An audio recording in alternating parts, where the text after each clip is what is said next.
इस वीडियो में हम प्रायद्वीपीय भारत के प्रमुख पर्वतों के बारे में पढ़ेंगे। बहुत से लोगों को प्रायद्वीपीय पठार और दक्कन के पठार में काफी कंफ्यूजन होता है। चलिए आज हम आपकी इस कंफ्यूजन को दूर करते हैं। जब हम प्रायद्वीपीय पठार की बात करते हैं तो हम उस भूभाग की बात कर रहे होते हैं जिसे वर्तमान में भारत कहते हैं, और यह कभी गोंडवाना लैंड का हिस्सा भी हुआ करता था। फिर हम जानते हैं कि कैसे यह भाग उत्तर की तरफ बढ़ते हुए एशिया महाद्वीप से टकराती है और हिमालय का निर्माण होता है। हिमालय के दक्षिण में स्थित संपूर्ण प्रायद्वीपीय भूभाग को प्रायद्वीपीय भारत कहते हैं। मुख्यतः प्रायद्वीप एक ऐसा भूभाग होता है जो तीन तरफ से जल से घिरा होता है, जबकि पठार एक ऐसा भूभाग है जो पर्वतों की तुलना में तो कम ऊंचे होते हैं लेकिन मैदानों की तुलना में ऊंचे होते हैं। प्रायद्वीपीय पठार को मुख्यतः दो भागों में बांटा जाता है। 1. केंद्रीय उच्च भूमि। 2. दक्कन का पठार। नर्मदा नदी के उत्तर की तरफ केंद्रीय उच्च भूमि है, जबकि नर्मदा नदी के दक्षिण में दक्कन का पठार है। अरावली पर्वत श्रृंखला प्रायद्वीपीय पठार की पश्चिमी सीमा का निर्धारण करती है। अरावली श्रृंखला, इसकी शुरुआत उत्तर भारत के दिल्ली से होती है। यह दिल्ली से शुरू होकर हरियाणा के दक्षिणी भाग और राजस्थान के पूर्वी भाग से होते हुए गुजरात के पालमपुर तक जाती है। अरावली दुनिया की सबसे प्राचीनतम पर्वत श्रृंखलाओं में से एक है। गुरु शिखर इसकी सर्वोच्च चोटी है, जिसकी ऊंचाई 1772 मीटर है। सतपुड़ा पर्वत श्रृंखला, यह गुजरात के दक्षिण भाग से शुरू होती है और महाराष्ट्र तथा मध्य प्रदेश की सीमा से होते हुए छत्तीसगढ़ तक जाती है। छत्तीसगढ़ में यह मैकाल पर्वत श्रृंखला से मिलती है, जिसका विस्तार उत्तर से दक्षिण दिशा की तरफ है। मैकाल पर्वत सतपुड़ा का ही पूर्वी विस्तार है। सतपुड़ा का ढाल पूर्व से पश्चिम की तरफ है, इसलिए यहाँ बहने वाली दो प्रमुख नदियाँ नर्मदा और ताप्ती भी पश्चिम की तरफ ही प्रवाहित होती है और अरब सागर में गिरती है। धूपगढ़ सतपुड़ा की सर्वोच्च चोटी है, जिसकी ऊंचाई 1350 मीटर है। विंध्य श्रृंखला, यह पूर्वी गुजरात से शुरू होकर दक्षिणी राजस्थान और उत्तरी मध्य प्रदेश की सीमा बनाती हुई आगे बढ़ती है, जहां यह दक्षिण उत्तर प्रदेश तथा उत्तरी मध्य प्रदेश की सीमा भी बनाती है। फिर यह छत्तीसगढ़ की उत्तरी सीमा को बनाती हुई उत्तरी झारखंड तथा दक्षिण बिहार के कुछ भागों तक फैल जाती है। तलुमार इसकी सबसे ऊंची चोटी है, जिसकी ऊंचाई 752 मीटर है।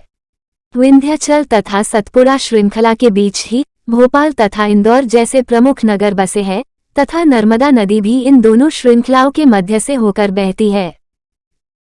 प्रायद्वीपीय पठार के पश्चिम में स्थित पहाड़ियों की श्रृंखला को पश्चिमी घाट तथा पूर्व में स्थित पहाड़ियों की श्रृंखला को पूर्वी घाट कहते हैं। पश्चिमी घाट की औसत ऊंचाई पूर्वी घाट की तुलना में ज्यादा है। पश्चिमी घाट की औसत ऊंचाई 900 से 1600 मीटर तक है, जबकि पूर्वी घाट की औसत ऊंचाई 600 मीटर तक ही है। पश्चिमी घाट का विस्तार समुद्र तटीय राज्यों के पश्चिमी दिशा में समुद्र के समानांतर है।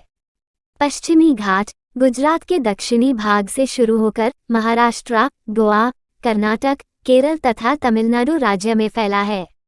अधिक ऊंचाई के कारण पश्चिमी घाट अरब सागर से आने वाली मानसूनी हवाओं को भी रोक लेता है, जिस कारण इसके पश्चिमी ढाल पर जोरदार बारिश होती है और यहाँ पर एवरग्रीन फॉरेस्ट यानी विषुवत रेखीय वर्षा वन मिलते हैं। पश्चिमी घाट दुनिया के उन गिने चुने बायोलॉजिकल हॉटस्पॉट में से एक है, जहाँ कई तरह के वनस्पति और जीव जंतु मिलते हैं। प्रायद्वीपीय पठार के पूर्व दिशा में स्थित पूर्वी घाट एक अनियमित श्रृंखला है, जिसका विस्तार उड़ीसा, आंध्र प्रदेश तथा तमिलनाडु राज्य में है। जिस स्थान पर पूर्वी घाट तथा पश्चिमी घाट का संगम होता है, वह स्थान नीलगिरी के नाम से जाना जाता है। दक्कन के पठार का ढाल पश्चिम से पूर्व की तरफ होने के कारण अधिकांश नदियां भी पूर्व की तरफ ही बहती है। पूर्व की तरफ बहने वाली इन नदियों ने अपरदन के द्वारा पूर्वी घाट को खंडित कर दिया है और इससे प्राप्त अवक्षेपों से पूर्वी समुद्र तटीय मैदान का निर्माण किया है। पूर्वी घाट के अवक्षेप से निर्मित यह मैदान पश्चिमी समुद्र तटीय मैदान की तुलना में ज्यादा विस्तृत है।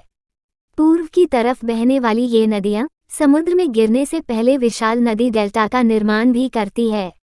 पश्चिमी घाट की सबसे ऊंची चोटी का नाम अन्नामुड़ी है, जिसकी ऊंचाई 2695 मीटर है, जबकि पूर्वी घाट की सबसे ऊंची चोटी का नाम अरमाकोंडा है, जिसकी ऊंचाई 1680 मीटर है। पश्चिमी घाट को 3 भागों में बांटा जाता है, कोंकण तट, कन्नड़ का मैदान तथा मालाबार तट, जबकि पूर्वी घाट को 2 भागों में बांटा जाता है, उत्तरी सरकार तथा कोरोमंडल तट। भारत में पाई जाने वाली ये सभी पहाड़ियां भारत की जैव विविधता, जलवायु, मृदा, वनस्पति, जनसंख्या, खनिज इत्यादि के वितरण को प्रभावित करते हैं तथा ये भारत की विविधता और संपन्नता की वृद्धि के लिए भी अति महत्वपूर्ण है।